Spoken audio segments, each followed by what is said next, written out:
Isreal Adesanya hasn't had enough of Alex Pereira's big left hook because Dana White just announced on social media that UFC 287 will be headlined by Adesanya and Pereira. The co-main event will be Gilbert Burns versus Jorge Masvidal, and I believe that there's been a lot of talk about Aljamain Sterling and Henry Cejudo fighting on this card as well.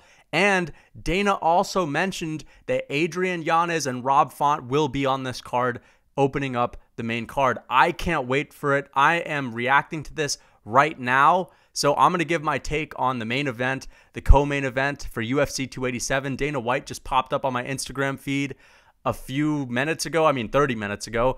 He said I was going live. I checked YouTube. He started streaming and he just made a bunch of announcements. And I was worried that it was going to be about the fucking Power Slap League, but I'm happy that it wasn't.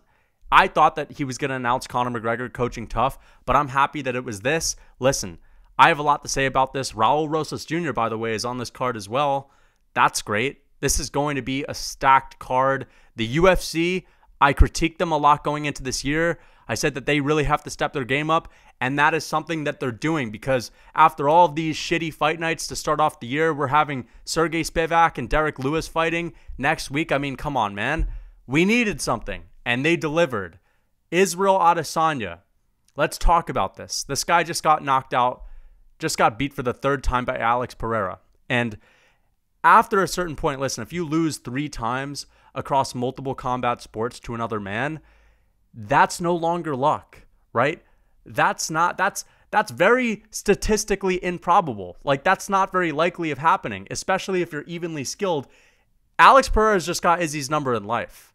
He has his number in all combat sports, except for maybe grappling, right? But Izzy's going to get KO'd again. If you thought the mental barrier that Izzy had was bad going into that third fight with Alex Pereira, how bad is it going to be now when he just got knocked out again and got his belt taken away from Alex Pereira in November? It's going to be awful for him. Also, you have to think, although he didn't get knocked out cold, he did take damage in that fight, and so did Alex. Alex did get rocked, but it wasn't the same. And I just don't think that Isreal Adesanya is the better kickboxer. Alex Pereira, as I've said before, has a much more impressive kickboxing career and isn't as far removed from his high-level kickboxing fights as Isreal Adesanya, who hasn't fought in kickboxing since he last lost to Alex Pereira in kickboxing, which was in 2017, right before he really made his transition into MMA. Alex Pereira in 2021 was fighting in championship-level kickboxing fights in a higher weight class. So he's going to kick Isreal Adesanya's ass again. Now, there is a chance for Izzy to win this fight. If Izzy had rocked Alex earlier in that first round, he would have had him out of there, but that's just not how it went. And Alex Pereira, I really believe, had a bit of an off night. Although he kind of shut Isreal Adesanya's kicking game down, it took a while for him to find that big KO. And those rounds were close. The only round that wasn't necessarily close was that third round, where Izzy was grappling with him. The fourth round was Izzy's, right? The first round was Izzy's because he rocked him, but Alex Pereira won the second. And he was winning the first until he got rocked.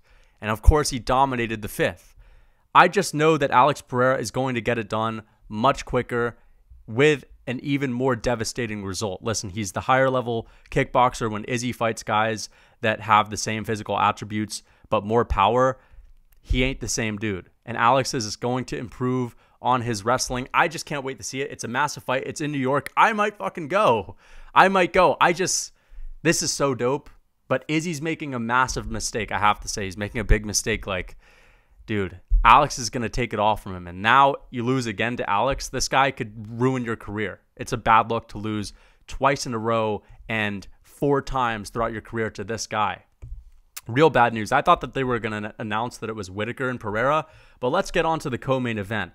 Gilbert Burns just came off of a massive win over Neil Magny, submitting him, proving all the guys wrong, saying he couldn't go out there and get some submissions like me, but he did submit Neil Magny in the first round. He's looked really dominant, and Gilbert Burns, in my opinion, is still in his prime. He has a later prime compared to a lot of guys. He's in his mid-30s right now. But he's fighting Jorge Masvidal, who he's probably going to destroy. Let's be honest. Jorge Masvidal is a dangerous striker. But Gilbert Burns right now is still chasing that belt, and he's probably a lot more focused than Jorge Masvidal, who, in my opinion, has one foot out of the game, right? He doesn't seem to be motivated by the belt anymore. And I remember an interview that he had with some of the British MMA guys before he fought Darren Till, and he said, listen, this is my last run to the title. That's what I want. I want the belt in the next few years. And other than that, I'm not going to stick around when I don't believe I can be a champion anymore. And we're at that point in his career. To me, he's showing up for paychecks, and I can't take him as seriously as I used to. This is not the 2019-2020 version of Jorge Masvidal showing up. This is the Jorge that's just going through a legal dispute with Colby, and who knows, he might need more money for that. So we'll see. We'll see. Jorge is still dangerous on the feet, but Gilbert Burns is good on the feet too. He's powerful, and that threat of the takedown is there. And I know Gilbert Burns has some serious power. I can almost see it in my head right now. Gilbert Burns faking for a takedown, level changing, and then following up with a big right or left hand.